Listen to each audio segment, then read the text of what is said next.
3, 2, 1. Hi, Mr. McFadden. Bryce today asked me if he could call you Matt, and I was like, because everyone calls you McFadden, and I'm like, well, I didn't grow up with you, and so I don't know if we're. It's kind of like the new norm is to be on a last name basis, where you just call each other by the last name. Yeah. But I was like, I feel like it'd be more normal for me to call him Matt. I was like, I'm sure he wouldn't mind if you call him. I think Matt's just fine. Matt's Great. just fine. Well, thank you for being on the podcast. We appreciate it. Thank you, Bryce. So to start off, I just kind of want to like a little bit of background information on you. I think I've literally brought you up on every single podcast somehow. And I'm like, big time. I love him so much. He's the best. But just kind of a background of you.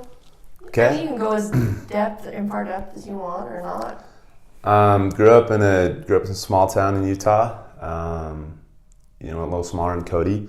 So like 5,000 people, Kanab, Utah. Like typical small town, involved in a lot of different sports, a lot of friends, did a lot of stupid stuff just to entertain you. Beautiful place, and I don't think I realized it at the time, but had some grew up with a great group of kids, like super motivated, and they're doing awesome things now. And at the time, I guess I probably thought everybody was like that. And then went to, finished high school, went to Weber State, wanted to continue to play football, and I was lucky enough to have an opportunity to walk on there, and went to Weber and walked on, and had a good career there, met some more great people, most importantly met my wife, and then from there I played football, did that, and then I was kind of lost. I didn't know, really didn't know what I wanted to do. So, I kind of had, I guess we'll talk about it more later, but I kind of had this dream of NFL, and kind of thought I was going down a certain road, and that road changed and took a big turn, and kind of got lost for a little bit, and then redirected myself, came back, and kind of found what I really wanted to do, and that was coaching, and being with kids and teaching, and got into that in special ed at first, and which was awesome, and still have a passion for that. And then I was teaching at a big school, and things were really cool in Kaysville, Utah, but maybe too big. There's 3,000 kids. Oh wow. Yeah, 9 through 12, and that was just enormous. That's about a third of the population here. Right, right. And it was cool, and they were great kids and great teachers and great coaches, and I loved it, and arguably like one of the best public schools in Utah, and maybe even bigger than that. Keep going, I'm just going to fix this a little bit. But it's too big, and I had a chance to come out here for a wedding in Cody, and I wanted to get back to kind of some smaller stuff and some of my passions, and grow a family up in something smaller. So we took a job out here on a whim and thought it'd be a year, and then we had a baby out here, and we're here 10 years later, and we love it, and it's very cool. And Cody's been awesome to us. So. Well, we're currently sitting in CrossFit Cody, which is your studio. Talk a little bit about how you opened up a studio. I know this isn't your first one, and so talk a little bit about how you got into that, and your passion behind that. Cool. So when we moved here, I was coming from an athletic background, so that's kind of how I knew. I've always liked working out, and it's always been a good release for me, just mentally and physically.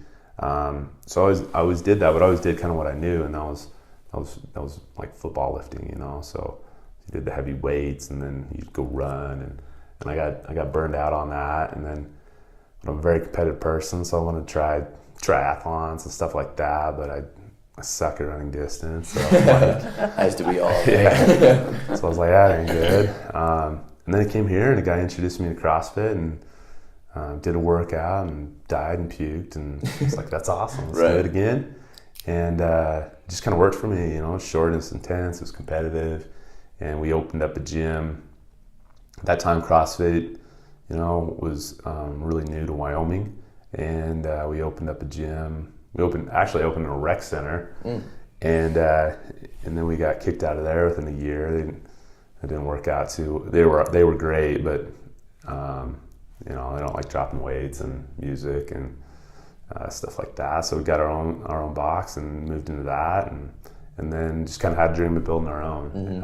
And luckily we were able to make that happen, and now we have this place, and it's been awesome. It's very cool. Set your own hours and listen to music as loud as you want.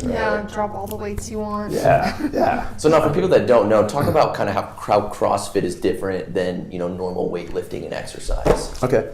So CrossFit's really, I guess the way I look at it is it's just really holistic, and I look at it as kind of an approach to learning. So when people see CrossFit, they see super intense, a lot of superset stuff going back and forth, and people dying on the ground.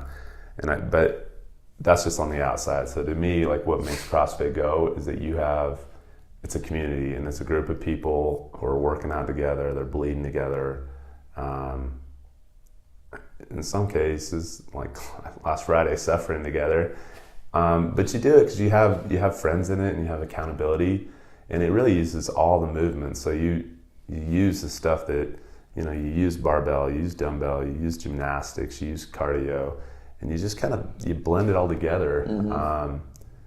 And some people don't think that's very personalized for goals, but I think it helps trains you for life. It trains me mentally a lot. I think the physical part is maybe secondary to me, but the mental piece of just fighting through the suck is huge for me. So, and we make great friends doing it. It's really interesting because when you see people go to normal gyms and lift weights, there's no community aspect there. Everyone's almost intimidating. It's right. Everyone's wearing their own headphones. Everyone's doing their own thing. It seems like CrossFit is sort of the opposite of that, because when you talk to people that do CrossFit, they have 10 or 12 friends that they do it with consistently. Right. Well, I think anything you do, and this is like when I was teaching you in school, anything you do, I mean, having people that have the same goal and the same mission, I mean, you're a product of the top 5 people you're around, right? Exactly. Kenzie, she probably says that once a day. Yeah. Honestly. For better or worse. Exactly. And it's 100% true. Yeah. So finding those like-minded people that are going to help, they're going to help push you when you need to be pushed. Sometimes you're going to pull them when they need to be pulled. I think that's huge. And it's just, I don't know, I've tried the headphone thing at a gym, and sometimes that's okay. Right. Like sometimes I need to blend away and do that. But I think having a community of people doing that is, I mean, we're made for community. Right. And I think that's the way to, if you really want to be consistent with and disciplined with it, I think that's the way to do it. So, well, and we were talking about before the podcast, it's just having that community around you to hold you accountable.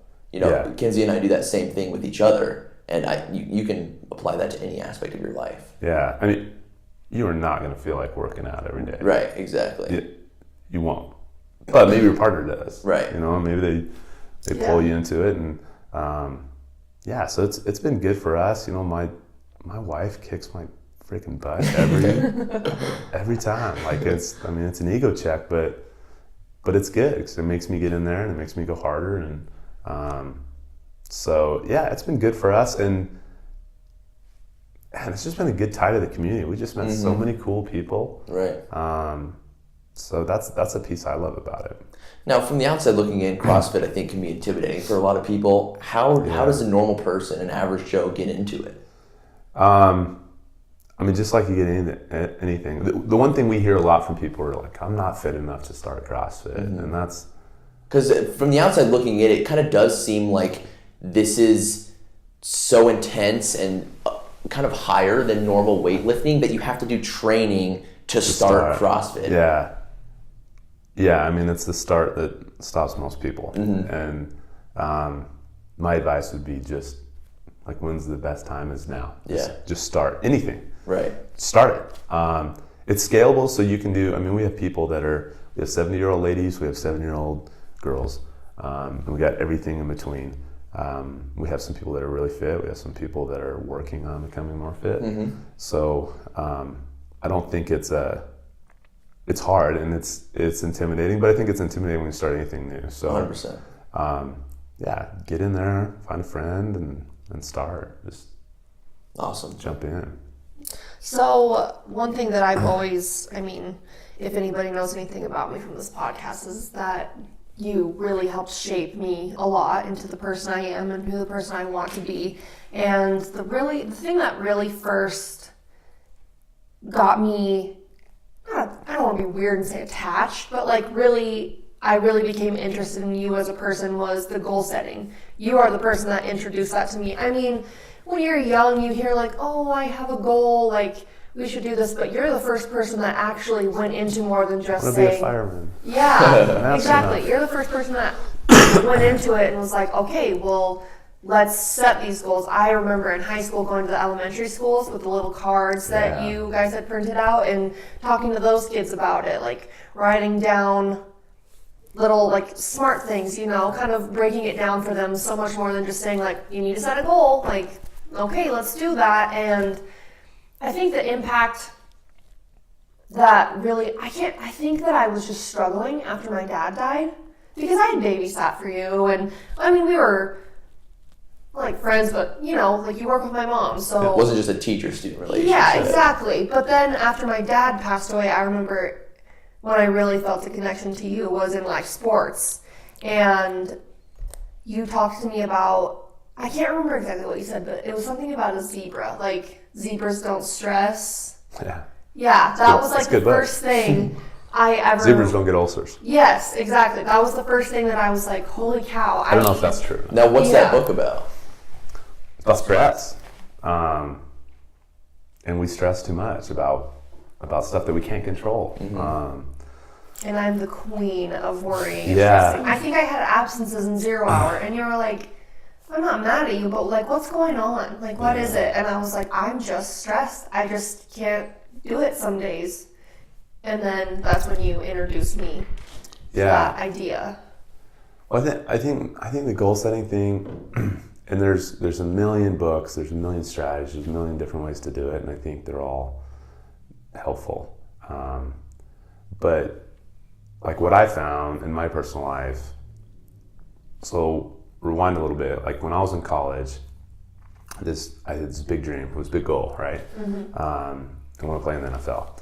And so I had these goals, and so like prior to that, there's NFL combine training, and when you're getting ready for that, you know, a 40 and the 225 test and a vertical test and a broad jump test, there's all these physical tests, and so you kind of know what you need to get. And so I remember having all those written down. I wrote down in my wife's house, like prior to us being married, I got her lipstick one time and I wrote one of the goals on the mirror. And funny enough, it was there like 10 years later. Like Really? It like oxidized into the, so, I don't know. Yeah. I don't know chemistry, but it ate into the mirror, like destroyed the mirror. But it stayed up there. Happy. Which makes, you know, maybe lipstick's not so good. Just saying. You did dry erase marker or something. Yeah. I don't know. It can be good to put on your lips. Right. It's going to eat through No glass, kidding. right? So I put that down, but I wrote all those down. So, you know, and then later on, you kind of figure out that, hey, there's a lot of data behind. You should write down your goals, and there's a lot of different ways to do that. But I think taking them from your mind into a piece of paper is step number one, and it's an actionable step. So I'm taking action, I'm putting it down. It doesn't mean I'm going to get it, but I'm going to put it down. Mm-hmm. And then I told some people, and that's probably the hardest thing to do is, you know, if you have this big goal and you tell some people, and then they're going to hold you accountable, and they're going to call you out, and hey, if you want to do this, you better get to bed, you better get to training, you better do this. And so that was kind of step two, and then, so like all this stuff I was just kind of finding out by accident. And it didn't work, right? I mean, so the main goal didn't work. Like I didn't make the NFL. Mm-hmm. I never hit that goal, and that was really, really hard for me to deal with at the time. How close did you come? At tryouts, like I went. I did. You know, you had people come and test you. I went to the combine. I hit all my goals. So, really, like on the piece of paper, I hit all the goals, which I was really proud of because I didn't think I could hit them. Like they're pretty. Yeah. So I hit them, but then I assumed because I hit those goals, like I had this big goal, and if I hit those small goals, that meant I'd automatically hit this big goal. Well, that's not how it worked out. I hit the small goals, and the big goals right there, and I was assuming that he was coming, and my agent's talking to the Giants, and I'm talking to the Jaguars, and hey, we're going out there, and no, we're not, and just kind of back and forth, and the whole ugly side of the political game of that, and then hey, we're going to Canada next week, and then needless to say, like, it didn't work out. Like, it just got totally bitter. It just shut down. I just jumped in my truck and like drove to Alaska. I don't think I've ever told a ton of people this, but I went. Yeah, it's like, I'm getting the hell out of here. And I just went to Alaska. It took like a month to drive out there, but because I didn't hit that goal, so my thought was like, boom, I failed. I hit all these little goals. I did the work. Like, why me? I did what I should do. I did all this stuff. Yeah. So I went to Alaska, and I didn't hit it. But like, looking back, because I hit those little goals, like, that was the success. Like, there's a lot of success, and sometimes we think it's just the end game, and it's not the process, and it's not the buildup and all the things that you learn going through that. Mm-hmm. And that was the stuff that I learned, and that's what I thought. Looking back, that was the whole purpose of it. Was that I needed to do that, and it wasn't this big goal. It was hitting all those small goals in progression, staying on track, being disciplined enough to do it. Well, yeah, none of those things that you were working, like your smaller goals towards your end goal, none of those things made you a worse person or set you back or anything like that. Do you feel like there was something more you could have done, or do you think you just put it all out there and did everything you could? No, I'm pretty content now that I put it out there. Yeah. And see, I think that's all that matters. At the end of the day, if you can, write off the day saying, I did everything that I could, you can't chalk it up as a failure. Right. And that's one thing, as a teacher and as a coach, like, I really want to push, because there's, like, if you leave it all out there on the field, or in the weight room, or in the classroom, in life, if you just leave it out there and you don't have any regrets, I mean, that's got to be the best feeling. Like, I'd live my life without, or very few regrets. So I think it's because I played basketball in high school, and when we would have games where we gave it everything we had and we still lost, we'd go to the locker room and our coach would say, they were the better team today. There was nothing else we could have done, and he said that was not a loss. Yeah. He goes, we grew as a team, and it's not a failure in any way. Right. Yeah. But on the other hand, like, we've all been there and we're like, I could have done better. Right. Like, that's a bad feeling. That's tough to live with. That too. Yeah, it's tough to swallow. For sure. So no, like, at the time I think at the time I felt like, felt bitter. I felt like I didn't hit that goal, and I was pissed off at myself. I was pissed off at other people. But I really feel like, looking back, it was something that I controlled what I can control. Mm-hmm. And then there's stuff that I can control, and I got over that, and it was good. It was important for me. I feel like those lows are, it's a lot of these corny sayings, like, there's how you want to be treated, and you got to have the lows to have the high. You're like, yeah, but the more you become mindful with yourself, those become so much more meaningful. Like, without that time where you were just mad and drove to Alaska, like, you wouldn't be exactly where you are. So talk about this Alaska trip. Was it just to clear your head? What'd you do up there? I was dark. So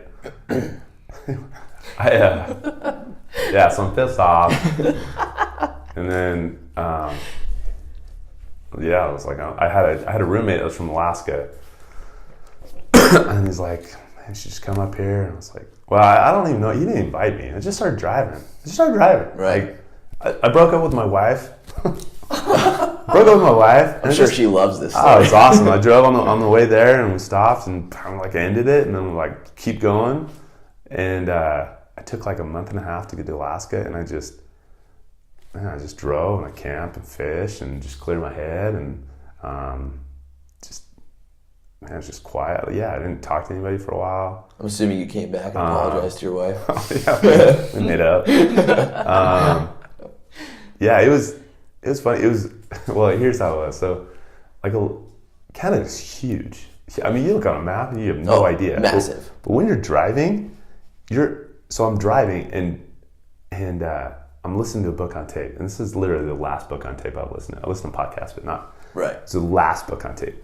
So I'm driving and it's unraveling, and I'm like, oh, and it was on the radio, it was a free one. I'm like, oh my gosh, it's unraveling. It's like, you know, all suspenseful and all this stuff's happening. I'm driving and like, you haven't seen a car in, you know, 45 minutes, and you know, there's a sign like gas up, no gas for 300 miles. You try totally into it, and then it like goes out. So I'm like trying to find out all this. Yeah, I turn around, drive to the back, and it's like story narrated by. Finished it. So I was like, I'm done with that. But I went to Alaska. I ran out of money when I got there because gas was way more expensive than I thought, and I didn't plan.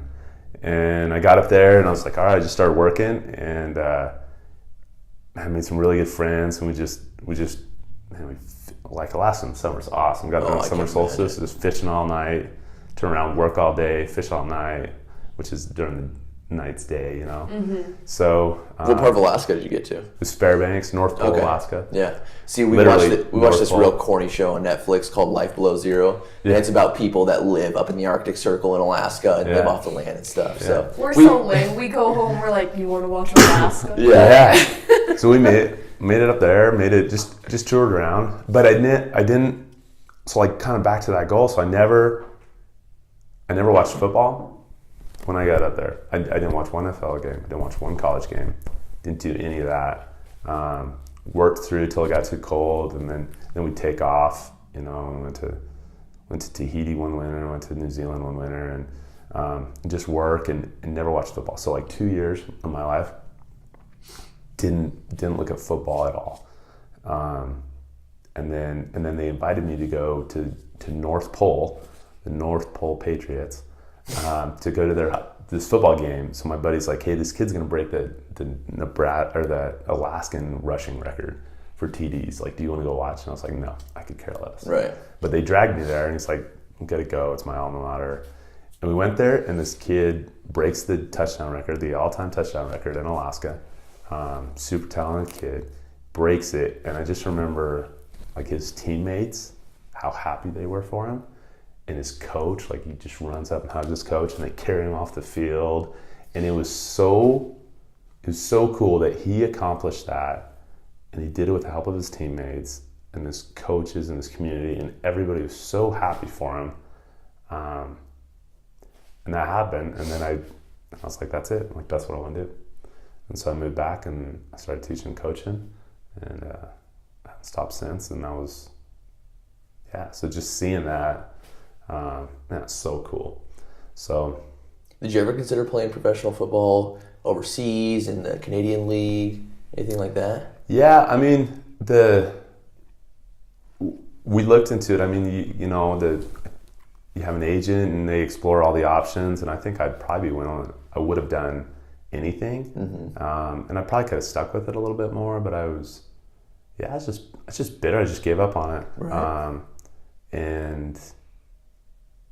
And I don't regret that now. Like I think like that was like the path that put me on is where I needed to be. And to come back, and now it's the most passionate. I'm super passionate about sports, super passionate about teaching kids and helping them get what they want. Absolutely. So did you have somebody specific that kind of inspired you or that you looked up to in those times? Because, I mean, I sound like a broken record, but you have been that for me. Even if I haven't talked to you I'm sure I've gone like a year without even talking to you or something like that. But I still, like, you're in my head. And no matter what, even if we're like thinking about moving to an apartment or I'm hanging out with somebody new and I'm like, I don't think that you're there, even though I'm not like, McFadden would like this, McFadden would like that, blah, blah, blah. But it's just like, subconsciously you're there. I'm sorry. No. It's one of the best things that has ever happened to me. But did you have somebody like that, or did you just kind of do it yourself? I'm just very curious about people, how they got to where they are doing what they love. Yeah. I had a lot of good people around me, and I think sometimes you don't realize like what you're taking from them or what they're giving you at the time until later. But yeah, I'm lucky. I've got unbelievable parents. I've got unbelievable brother, just family life, and now like unbelievable wife and in-laws and extended family. So, I don't know. Like there was a lot of people that were big in that, but I don't know that there was one person on that. And then I've been lucky enough, like the top 5 people you hang around. We mentioned that earlier. I don't know. I look at that. Like I've had some really. You always want to be around people that are better than you. Right. Yeah. Like I've always been the 5th person. Like I've had 4 people that are just kind of better than me, and I can just strive. Feel bad for those other 4 people, right? And just strive to try, like, hey, I just want to be better in this area, like this guy, or better like this girl, right? And in a good way, I don't know. Sometimes I think we get too soft, and we're like, you shouldn't compare yourself to other people, and you shouldn't.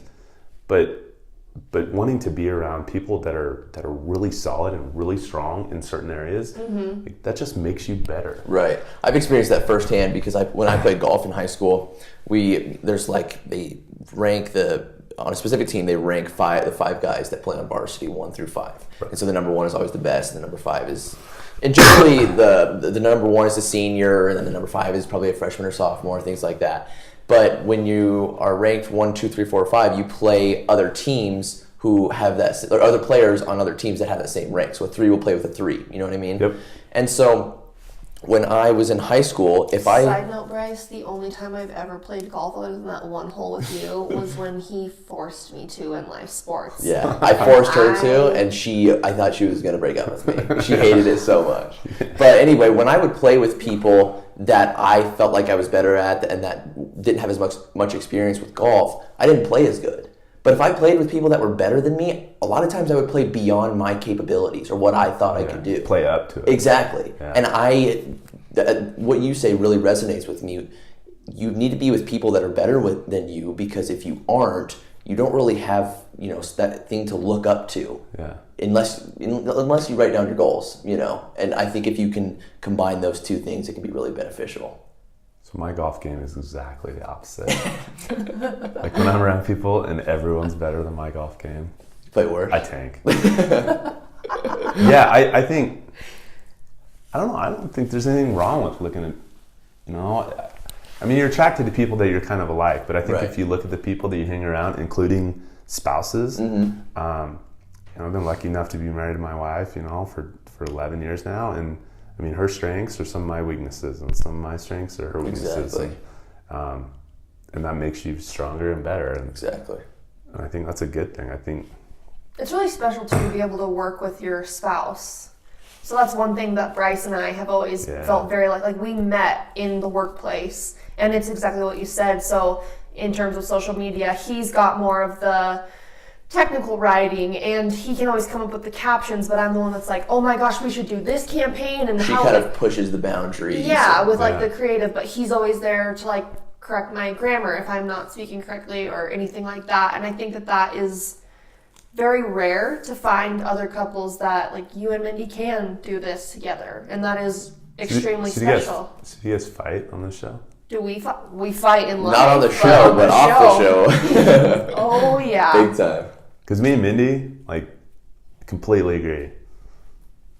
Like, if we're working out together, and I mean, there's some fights that go on. Really? In a good way, yeah. But it's real. I think it's great. If she's judging, there's some times in CrossFit where you have a judge counting reps and doing that, and that's, man, it gets ugly. Like, we don't judge. We don't judge each other. We can work out, yeah, but it's, sometimes that gets ugly. That's funny. To the actual judging. Yeah, Kenzie and I, we do some freelance marketing, and we've definitely gotten in some arguments about ways to do things, and so we know exactly what you're talking about. But I agree. I mean, if you can, holy cow, if you can put a podcast on together, if you can work together, it's so much fun. Yeah, it makes me sad when people are like, oh, I'm so glad we work different jobs, so I need time away from him. And like, I don't think I could be with Bryce 24/7, 365 every single moment. I don't think anyone could be with anyone for that amount of time. But I love working with him, and it's like my best friend and my business partner all in one.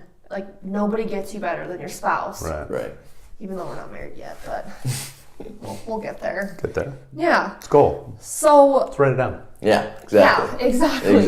We have it written down on our whiteboard. It's been written down for a while. Yeah, finally picked a venue. So, let's see right here. So, I want to kind of get back into how you said you were just kind of lost. How did you know what to do? How did you make your next step, basically? Because that's kind of where Bryce and I are at. You know, it's almost coming up on a year we graduated, and we've got pressures from our parents and, you know, outside forces. Society in general. The pressures, we put on ourselves, like, oh, we're losers because we're not doing anything, and oh, we don't have like careers and stuff like that. So how did you? I mean, I don't know if even there is an answer, but how did you make that choice to just get in the car and go to Alaska, or? That's a good question. I don't know. I just needed me time. Like I just needed to unplug, and I just needed just to get away and some time to think. And that provided that for me, and needed to get out of that environment and even those people and get away. And I did, and by doing that, I think there's some clarity on then when I finally, you know, it came in that moment, like I was saying, that high school football game. Mm-hmm. But I think just leading up to that, you know, like with me and Mindy, it was, we were really struggling with some stuff and broke up. And then when we go there, and then there's some clarity on both of our sides from being away from each other, like, hey. Kenzie and I went through the same thing. Yeah, we do really love each other, and we do really want to make this work. So I don't think that's a bad idea. I think sometimes, you know, as a teacher, like we're really pushed to get you guys into your career path. So like my career path was, I want to be a marine biologist, then I want to be a cop, then I want to be SWAT, then I wanted to be an NFL player, then I wanted to be, professional fisherman and professional camper. fisherman, yeah, just a bum, right? Right, and then I want to be a professional kayaker, and then I was like, boom, no, I want to be a teacher and a coach. So, I mean, that took me a long time to figure that out. It sounds like that Alaska trip was very important for you. It was really important. And part of it too was, like you say, those top 5 people. Mm-hmm. 2 of those are in Alaska, right? You know, 2 of those people that are super. Man, they're people I look up to, and they're people that I turn to and lean on, and they made me better. So I don't think it's bad. I think sometimes we're too hard on kids. Like, you got to know, you know, kids, you got to know, we got to get you in this class because you want to go this direction, this direction. And I mean, that's why it took me 5 years, is because I was pressured and felt like I had to pick a degree, and then I didn't like it and tried to go into physical education, and then realized that was through the College of Kinesiology, not education. So that was the sciences, and then I was like, Mom, I'm so sorry. I never knew you were this smart. I'm going to go back into business. But because of those pressures, I was like, oh. Well, and I think it's really important too.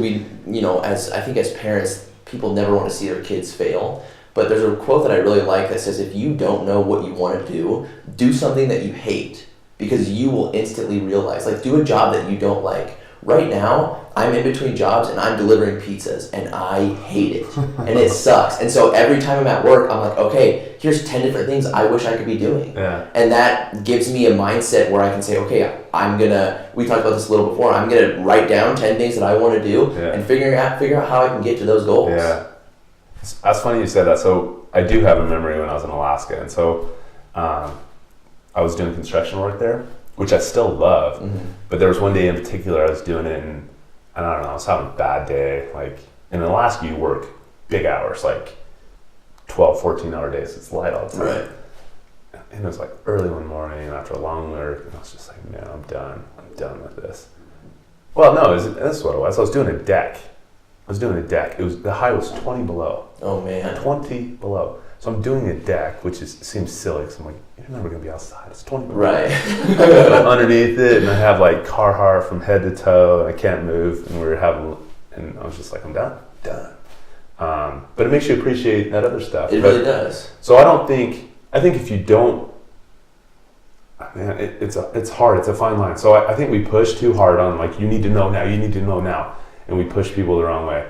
But on the other side, I think there's a lot of people just like, well, it's just not my happy place or my passion right now. And sometimes you got to do the suck. Like, you got to do that. Pay your dues. Yeah, you got to do that to realize what you do really like. Exactly. Well, and I hope this doesn't later on spark an argument, but I think Bryce we grew up very different. So I talk about this in the podcast with Sarah, and it's kind of hard to even remember what we've talked about in other ones, but Bryce didn't grow up with anybody really close to him with a mental illness or like depression or anything. So I was very blessed as a child, had a very easy childhood. yeah, he, never really, it just was kind of like, why are you sad? Like, just be happy, Mackenzie. He didn't really totally understand that. Because to me, depression was like, okay, you're sad, go do something that makes you happy and turn your mindset around. Yeah. I didn't see it as, it's a mental disorder, and it's something that sometimes people can't control. And his mom is very strict, and Bryce is not like a spoiled brat by any means, but he was very fortunate and given quite a bit more than I think I was in my childhood. And that's definitely. I'm not ragging on my mom or anything like that, but not that he didn't work hard, because Bryce does work hard, but for a while he would get a job and just gonna be like, it's just not for me, I just can't. And I would be like, you have to stick it out. And he's like, no, I don't. Like, I'll just find another job. And so he's had a couple career jobs since we have graduated. But he's like, it's just not for me. It's just. And it was before I read that book. I had a lot of issues with self-discipline and committing to things and staying committed to things. He's like, I'm just not having fun. And now that I deliver pizzas, I tell you, the next opportunity I get, I will take it and I will stay there, because I do not want to go back to delivering pizzas. It's just sucks, been, like, really, and then there's nothing wrong with that. There are people that make a great living. It's just not for me. I mean, people probably like doing construction in 20 below, but you didn't, Yeah, but it's just not been 20 below. Nobody likes 20 below. Construction's awesome. 20 below. It's been really awesome to see Bryce evolve from that. And at the time, we would get into these arguments. I'm like, you can't just quit. And he was like, Mackenzie, we're millennials. Like, we have tons of jobs. It's a statistic. Like, we go from job to job. Excuses. And he was just, coming with these excuses. Yeah. And I think one thing about him is, when I make a point like that, and I mean, it's vice versa too. I'm the exact same way when he's in the right, air quote, but he will tell me, I'll say something, and he gets mad, and he keeps trying to come up with more excuses, because he knows that I know she's right. What I'm saying is valid, and he's like, doesn't want to admit it, and doesn't, because nobody wants to be like, I was wrong and you were right. But it's just been so nice to see him, like how you say, like, now see, like, you got to get through that suck. Exactly. You got to work through that. But I'm thankful for that, because I think if I would have stayed in those jobs, I don't think I would have gotten to this point of realization. And I don't think I would have admitted I have issues committing to these jobs, and with self-discipline, probably wouldn't have read that book, And so I'm thankful for those opportunities and those failures, because it guided me to a point where I have mental clarity and I have goals and I know what I want now. Yeah. Well, and sometimes you're like, I don't know, you can find happiness in anything. Right. Yeah. You know what I mean? Like, there's absolutely. And so that's one thing. I think I have the best job in the world, but I mean, there's days where poor me, what I mean? I'm whining and bitching, and so I think. And kids are assholes. Some days, my mom tells me some stuff, and I'm like, "What's her name?" Yeah. I'm like, "Tell me, because I'll come to Cody right now." But I think just finding the happiness and the positive in that. That's one thing I really work on. Yeah. And I'm not very good at.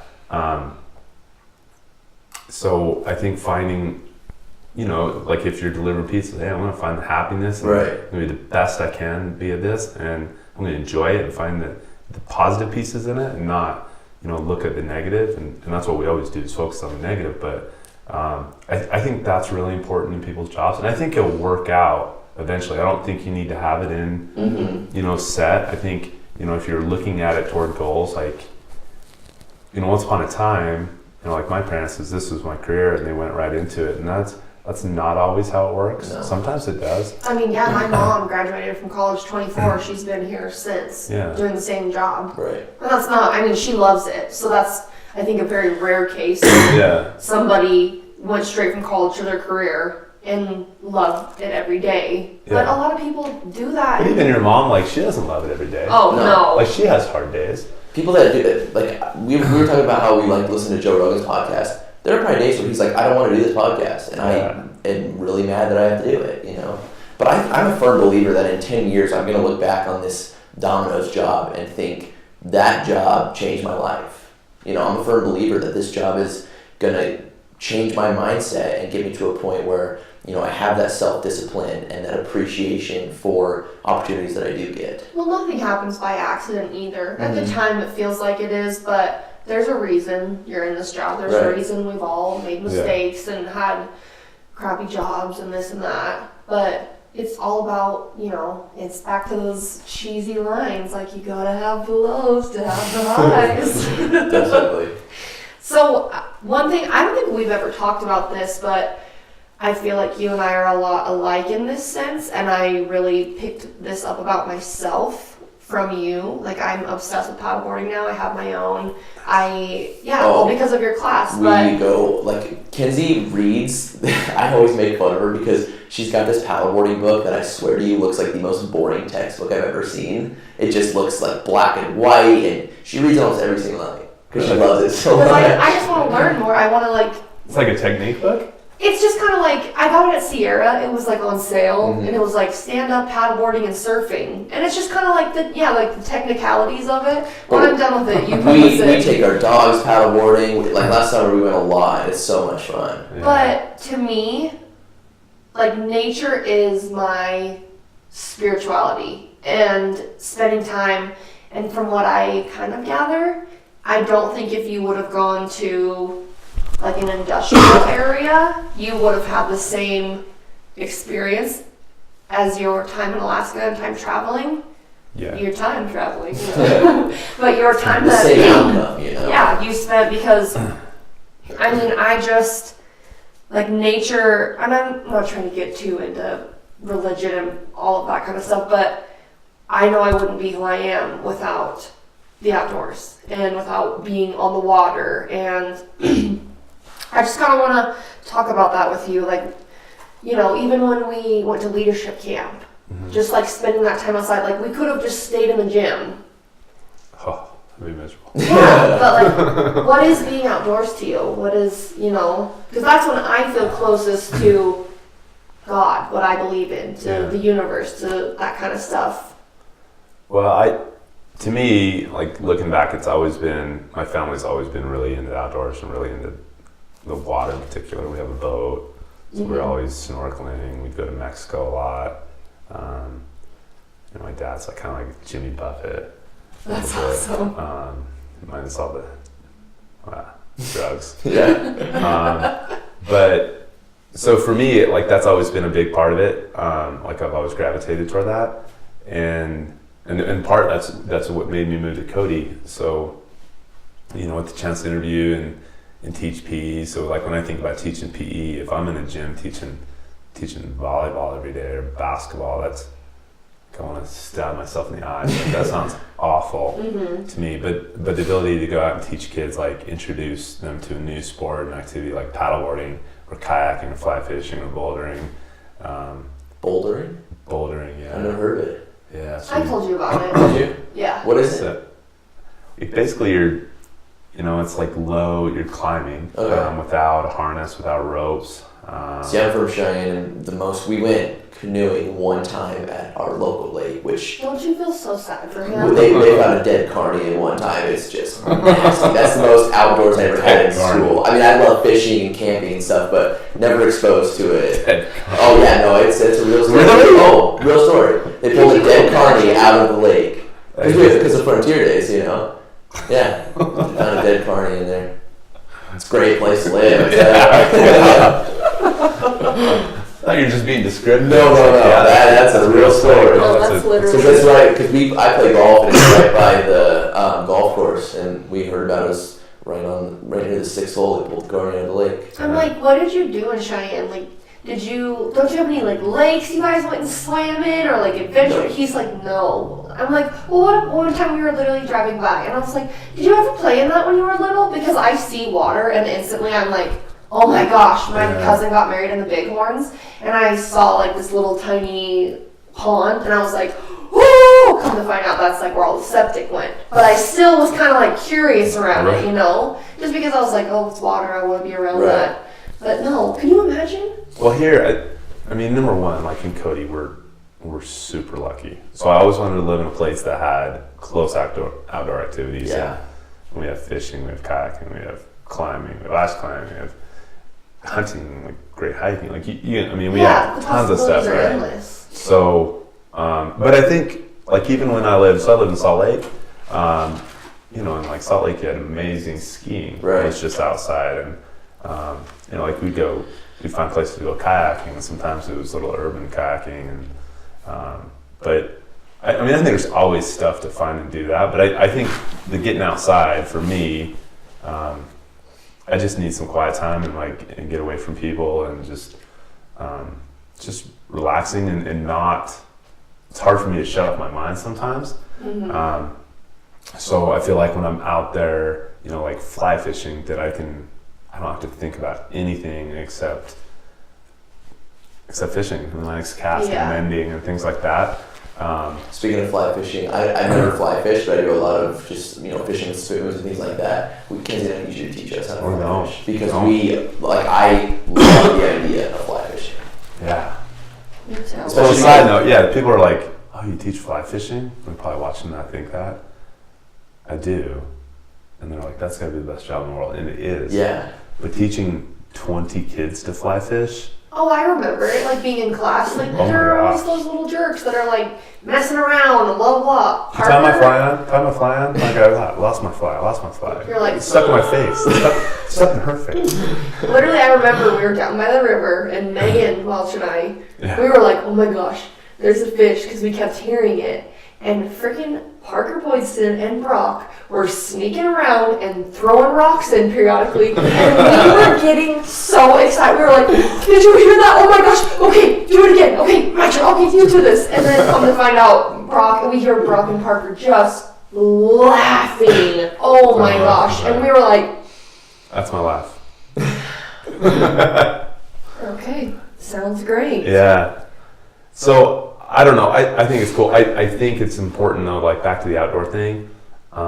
With my kids, I have some young kids, and I think a lot of that starts at a young age, and a love for that. Mm-hmm. And so, like, I really, selfishly, because I love being outside, so pushing them toward that and taking them fishing their kayak and paddleboarding. Yeah. But like you said, the basketball and volleyball inside a gym, they can get that anywhere. There's not many places like Cody where you can go 10 miles, you know, north or whatever, and go fly fishing or go hiking. I mean, it makes total sense that it's how you were raised, because my parents met at the river rafting company on river trips, and so I spent every single summer of my life till I was like 10 or 11 on the river every single day, or in the office with my mom, like talking to people about the river. So that makes a lot of sense. And I do think you can find it. You know, I think you can always find stuff to do and anywhere. We just happen to be pretty lucky because it's really close. And there's a lot of it. Our friend, we have a few friends, believe it or not, but they just went to Mexico, and they, you know, got books for their vacation or whatever. And what is the book that Dave got? It's something about water. It's about like the psychology behind, like how being around water influences your mindset, and you know it can influence the way you act and the way you treat people, and it's very powerful, you know. It goes down to our biological roots and, you know, human nature, and how early civilizations would build their societies around water, and just kind of how that mindset translates into modern day. Yeah, I'll find out what it's. Because Kenzie is like, she has always told me from the day I've known her that she has to live, you know, within 20-30 minutes of a body of water. Because that's how important it is. But I have to be near water that I can like get in. And from you and I, like Kenzie and I have had some of the best memories paddleboarding. Well, she'll row and I'll throw a line off the back, and that has really made me agree with her where we need to be around water. I hope that dogs do the same thing as children, because we force our dogs on the paddle boards, and poor little Harper, last summer she hated it. And it could be that the lake we went to a lot is freezing cold. Like you're Yeah. literally not allowed to swim in it. Because it's all so glacier cold. on. But You know, I'm sure Kurt Gowdy in between Laramie and Cheyenne. Yeah. poor little Harvey, she just would sit there and just shake. What kind of dog is she? Mini Aussie. You want to Oh, say? yeah. We just got our second one too. If you turn your mic off, Kenzie. Well, my Yeah, phone's she's- nearing dying. That's Braxton. I took him out paddleboarding last summer, and that's Bryce on a unicorn floaty in the Yeah. back. Nice. Bryce is, Yeah, my wallpaper. yeah, oops, sorry. We just got our second one though. Second mini Little Aussie. Cooper. That's Harper in the back, and that's Yeah. Cooper. He's almost bigger than her now. Yeah. Can they swim well? Oh yeah. Yeah. And I think he really loves But that was water. the first summer that she's ever been around it. Do you know the Torzen, Amy Torzen that owned ANC Painting? No. Jeff Torzen. Is that how you say it, Kenzie? Torzen? Yeah. But they're here in Austin Cody. Torzen, he's a freshman. This year? Yeah. But they're the breeders. That's what we got. Yeah. Oh, okay. And they came from the same mom and dad, different litter. And Harper's like over a year now, full grown, 34 pounds. Cooper's not even 4 months, and he's 26. 26. Oh, really? And Yeah. we're like, When we got him That's at 8 okay. weeks, his paws were bigger than Harper's at a year old. So he's oh, going to be a big boy.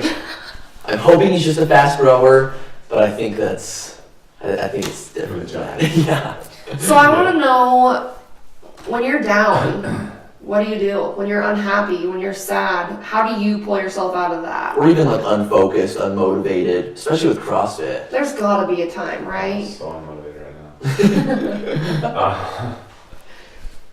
Like when I'm down, so those people pick me up. Like those top 5 people. Right. In the family and. Do you reach out to them and say like, hey, I'm struggling right now, or No, not as much as I should. you just kind of think I of mean, them, or? Yeah, I think of them. I think what they do, and if it's really bad, I do reach out to them. I think my kids, and I consider them part of that. My kids do big time. I mean, Piper's 4 years old, and like, she doesn't care how your day at work was. You know, Yeah. she doesn't care you lost the game. She doesn't care that his parents are mad at you. She doesn't care about any of that. She just, Dad, play with me. Dad, play with me. Like, she wants to show you the pictures she drew. She wants to go 100% all day. Yeah, like she doesn't. So those, that helps you refocus. It's like, yeah, maybe that stuff's not really important. You know, let's go finger painting.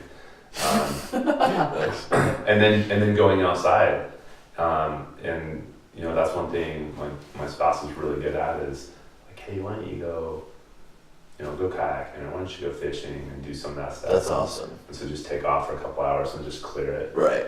And then do the same thing with my kids. So I think those are things that when I'm down or when I need to refocus, that helps me a lot.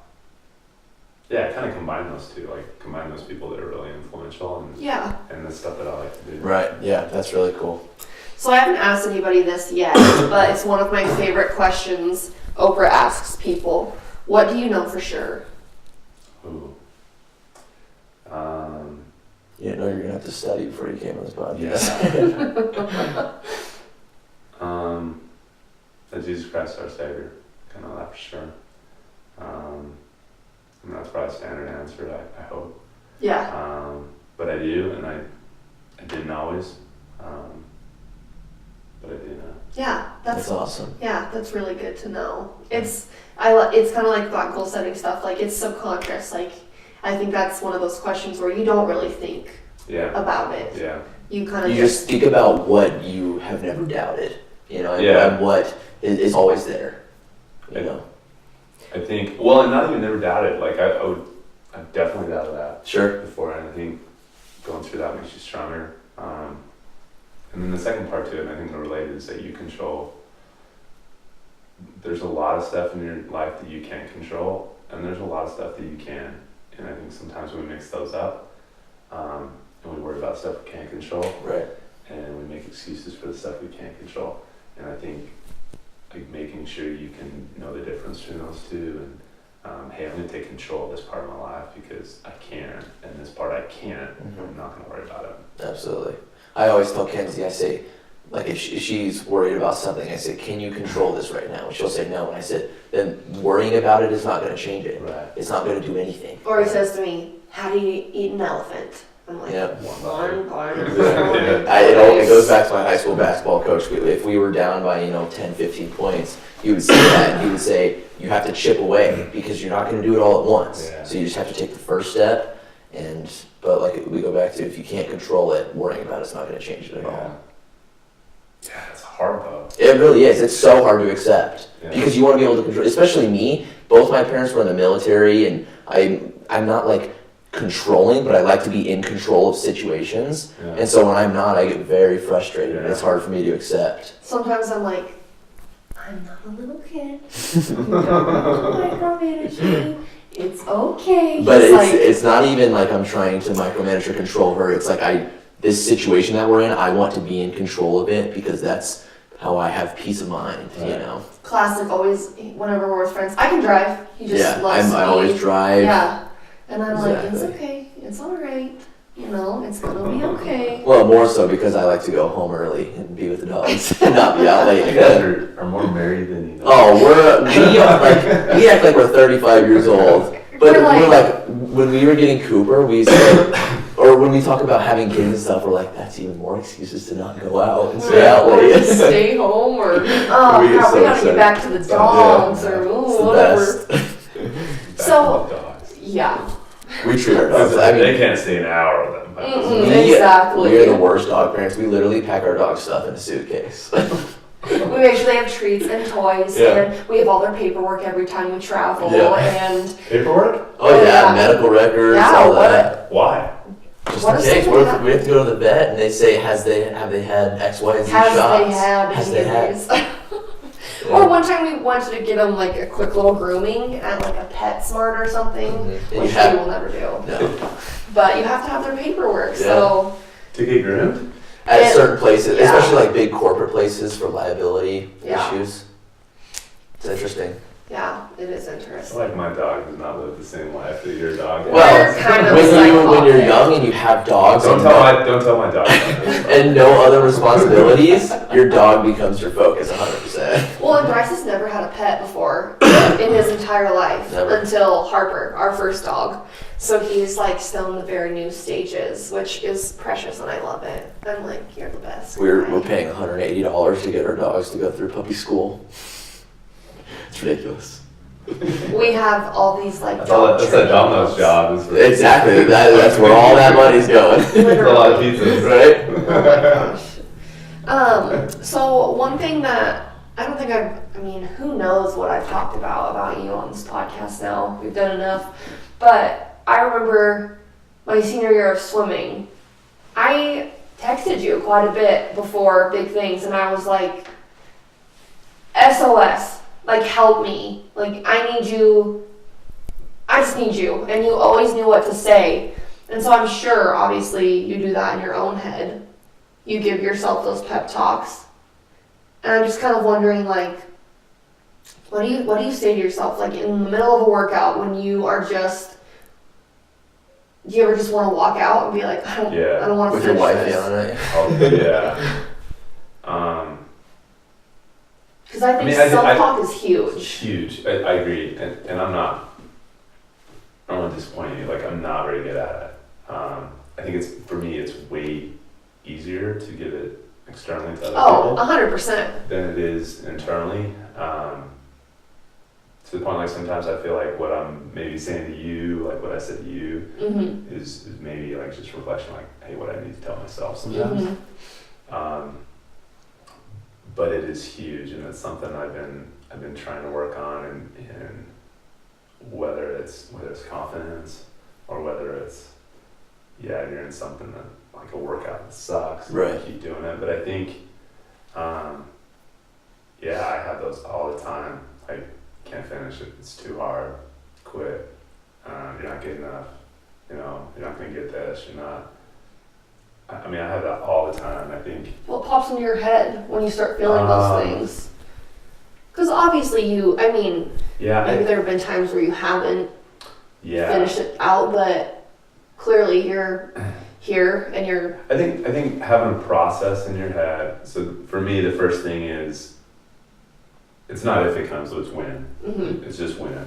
But then just like I call them signal lights, but just a big red stop. Like, and it's, for me, it's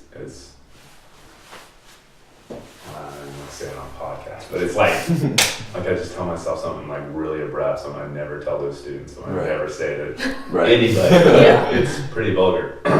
But like just right now, identify it, stop it, and then change it into something positive. So, like back to the workout analogy, if it was a workout, then okay, keep moving, just keep moving, or one more rep, but focusing on smaller bites.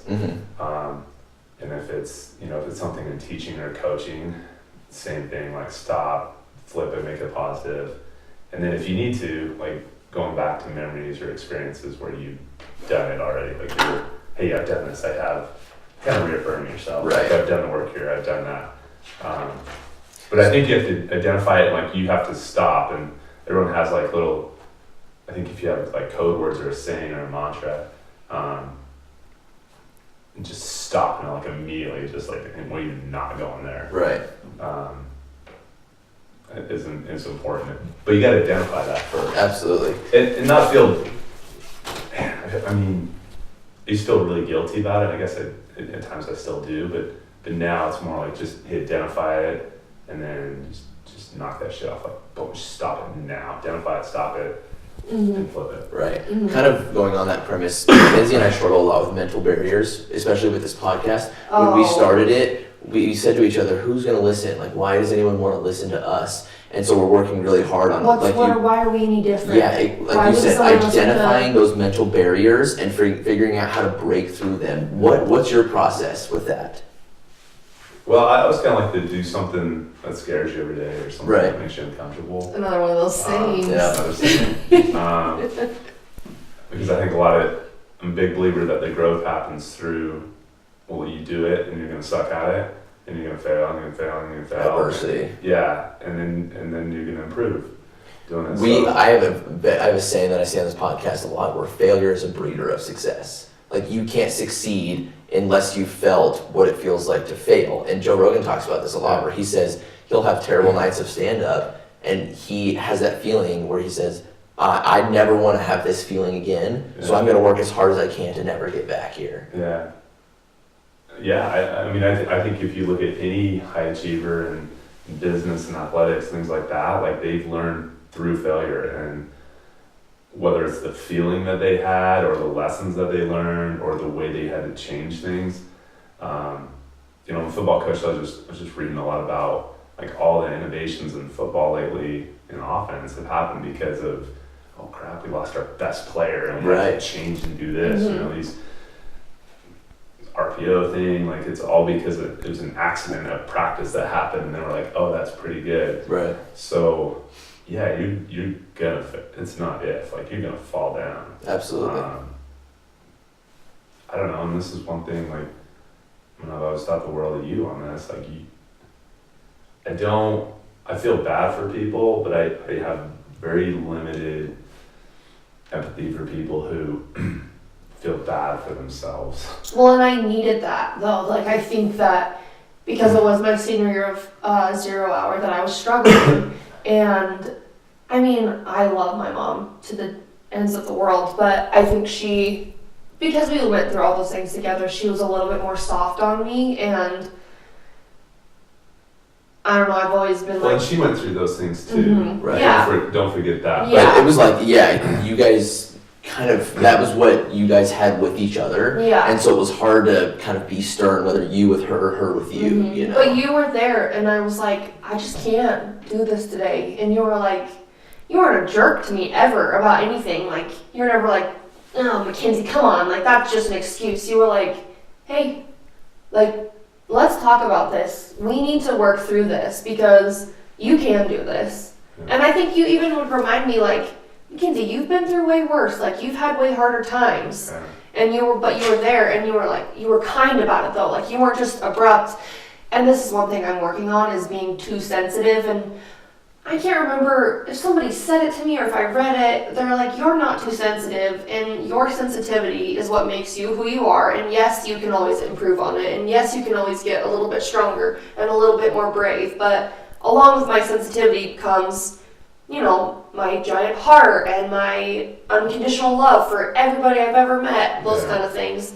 But it's just like you knew how to talk to me immediately. Like you knew how to approach me. And I don't know if that's just how you approach everybody, but it worked for me so well. Like it just meshed, and you were like, come on, like, let's go, let's talk about it, let's get it figured out, let's do this. And you were never like, nah, Mackenzie, just don't do it. And I think that is what made such an impact on me, is that you knew how to talk to me about it, and you knew like I believe everybody has different learning styles. I mean, that's common knowledge, but you knew how to teach me to get out of those things. So I wasn't, like, I've had a boss before that was just, I did something wrong and he would call me and be like, you need to take that effing graphic down, blah, blah, blah, blah. Like, just constantly dog at me, down. And so I got even, like, more scared and made even more mistakes. And just, like, that wasn't productive for me at all. But the fact that you were there and, like, willing to allow me the growth and the success to come out of those things and to really be able to take your advice, I think is just so huge. And I mean, that's another thing I want to ask you is, how do you talk to these kids? Like, how do you, I mean, the football seasons that you've had, the turnover in the football team, because I've always been a firm believer that no matter how bad you want something for someone, they're not going to do it. No matter if people listen to every single podcast we put out, or they come in contact with us and it makes a tiny impact, no matter how bad I want them to learn from these podcasts, I can't make them do it. I can't, you know, so that's something that I've always really admired too, is how you make that impact. How do you talk to them? Because, I mean, even earlier I was telling you about the goal setting with Bryce. At first he was like, it's just not for me, Mackenzie. Like, it's not my thing. How do you get through to them? And I appreciate that. I don't think you get through to everybody. Yeah. You know what I mean? Like, I owe it to you, and I appreciate that. But that, I think you give me too much credit, like a lot. I think you're a little too modest also. Yeah.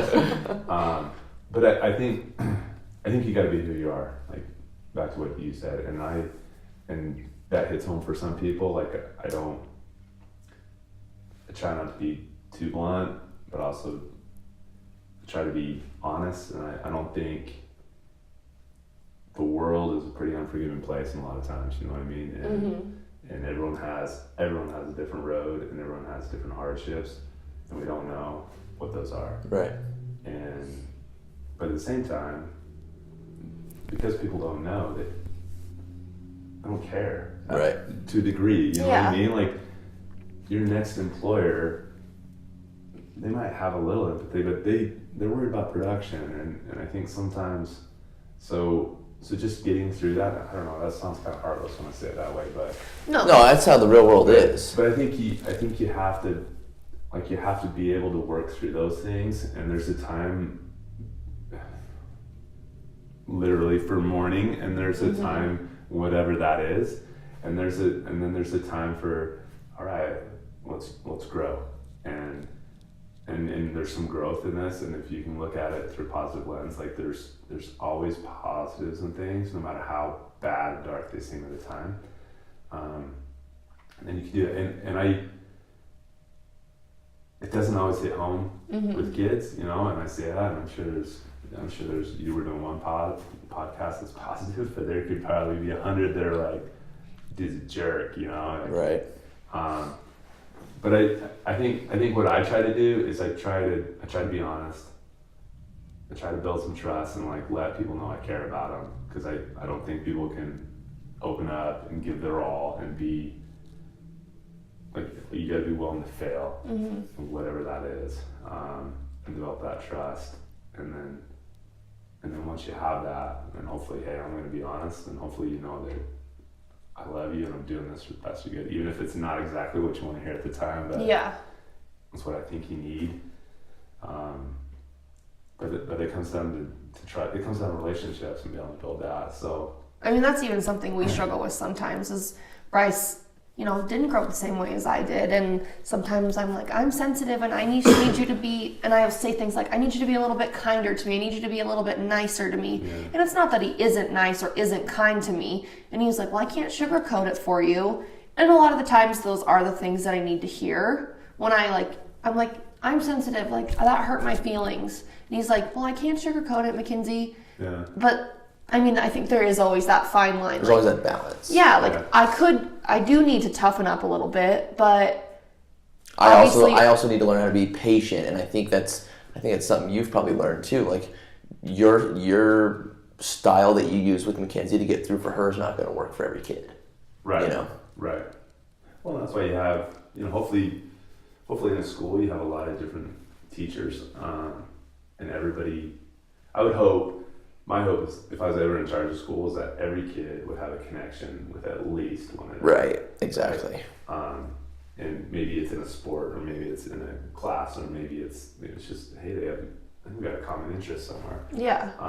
But I think everyone needs a connection on that, because everyone needs to pick me up at times, or everyone needs to vent at times, or we gotta have that. I think sometimes in schools, I think the kids that struggle with that don't have a connection. 100%. So.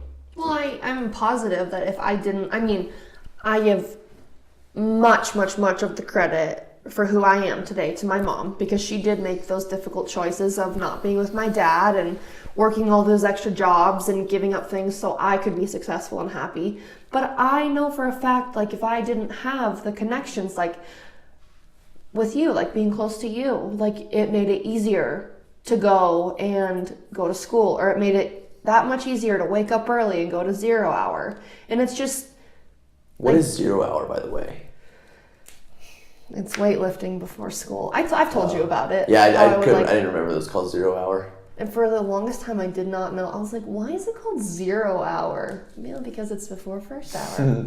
That makes sense. But I know if I didn't have like things to look forward to, I think we talked about this earlier. I don't remember if it was being recorded or if it was just us talking, setting up. But like, we are meant for community. We are meant for other people. Like, you can be an introvert, you can be an extrovert, but you have to have that. You have to have someone. Yeah, something to hold on to. And, when a kid goes home and their parents aren't there, or their parents are just too busy for them, and then they go to school and no teachers take the time to get to know them or want to spend time, like understand them and their learning style or their approach to life, it makes it hard to care or want to try about anything. And I think that is huge. And like with your success with football and, relationships, I see other kids that you've made relationships with, like Quinn. Like, I'm sure you have a huge part of why Quinn is the way he is, Quinn Rivera. And,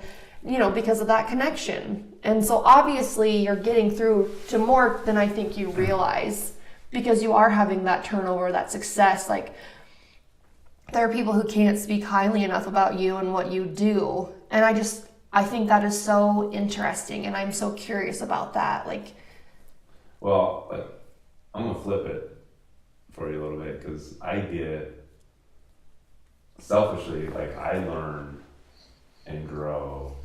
Like, I need that. So I think people always look as hey, I took this class from him, or I was coached by this person and they influenced me. But I think if you're really honest and you look at it, like I've grown a lot from knowing you, and like you've taught me a lot. I haven't gone through what you've gone through. Mm-hmm. I haven't had to be that strong. I don't know if I can.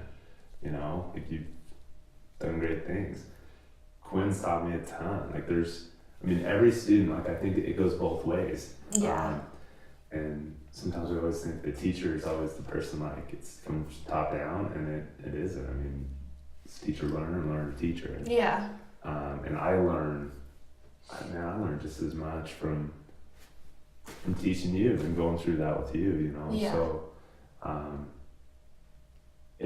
that's why I love my job, Mm-hmm. You get, the selfish part of me is, maybe my bank account isn't as big as other jobs, right? Big and fatty, yeah. But like the stuff that I get back and that I learn is huge. Like, I learned a lot from that. I've got a lot from kids, and I wouldn't be where I'm at if it wasn't for the quality kids I was teaching and what they taught me. They didn't know it. You know what I mean? Well, I mean, I just talking to you, I didn't answer my own question, but from talking to you, like I processed, my answer to what I'm asking you is that I think that's the difference between children and adults is I had no clue that like you were learning from me or that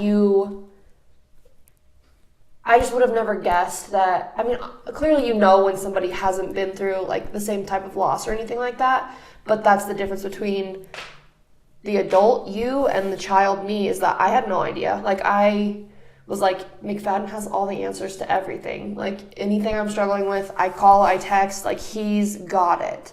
And I think that that's the maturity too, is even though you don't feel like you actually have the answers or something like that, like you find it in yourself to say like what I needed to hear, or you say like things like, I don't know if I could have gotten through that. Well, it's just kind of like you don't have another choice. And if you were faced with that, or the day that happens that you do face that loss, like there's no other choice. You just will get through it. But you just like make that easier. And I think that those relationships are what foster such a great amount of success in people. Does that make sense? Is that you were just like, you were there. And even though I didn't feel like I knew the answers or whatever, I think a lot of our wisdom is already within us, but the right people pull it out at the right time. And you just like kind of knew. I don't know if that makes sense. I've got lots of things going on in my mind right now, and I'm like, there's a lot just getting my talking on, but like I had no idea that you didn't know those things or that you struggled with those kind of things, So I think that is what like fosters that connection and makes it so real, is that like you were just along for the ride with me. But I don't know. I feel like I'm saying the same thing over, and I feel like it's maybe not making sense. So I'm trying to like fill this space of silence and keep talking about it, but just so everybody knows it makes sense in my mind now. So I got it figured out if you were wondering. Just filling the silence. But, well. Probably should wrap it up. We're coming up on an hour and a half here. It goes by fast, right? When you start talking. We were talking with Sarah yesterday. It felt like 20 minutes, and it was just over an hour. She's like, "Oh, my employee's walking in." Yeah. And we're like, "Oh, guess we better wrap exactly. this up." Well, Matt, we really appreciate you being on the podcast, and I think this is something that you should share with your students and your players, is what you've talked about here today, because I think they can really benefit from the knowledge that you have and the knowledge that you've talked about. So. And it's always nice to also. I've never really felt this because my mom's always been friends with her coworkers, which have been my teachers and stuff, so I've always felt a little bit closer. But I think for students that only see you in a coaching area or as a teacher, it's really nice. They don't really see this side of you. Yeah, like because it's kind of like, I mean, it's like superheroes to little kids. Like you don't see the human side. You gotta humanize. They don't hear you talk about your trip to Alaska or how you were really disappointed that you weren't able to play in the NFL, or the love you had for your wife, things like that. And I think that's important because this is what we literally do with social media with like the athletes, is we humanize them, right? Yeah. And that's what fosters that connection and makes it even. It's like what Kenzie says. She looked at you as having all the answers and being this figure that she looked up to, but never really saw that personal side of you. And I think that's really important because the personal side of you is just as good as the professional side of you. So I think that's really important for kids to see. It's like, you ever seen Mean Girls, the movie? She's like, oh. If I had, I would not have known. She's like, I love seeing teachers outside of school, like seeing a dog walk on its hind legs. The kids see me like, you wear pants. Right. Like, yeah. You go to you don't live at school? Yeah. I wear shorts every day. I have pants. I go home and dress up. They're like, wow, you eat? Wow, this is amazing. Well, Matt, we really appreciate you being on the podcast, and like we said, you have a lot of knowledge to spread, and we hope that our listeners can learn something from you today. Next time, let's do it on a non-windy day, and let's go fly fishing. Yeah. No kidding. Or paddleboarding. Hook up some microphones and just go fly fishing. So the coolest part of my job is seeing like successes of seeing you grow up and seeing Absolutely. be successful, and so yeah, it fires me up, and happy to hear about all the cool things you're doing. So Well, thank guys. you. Yeah, we really appreciate it. So Appreciate it. thank you, Matt.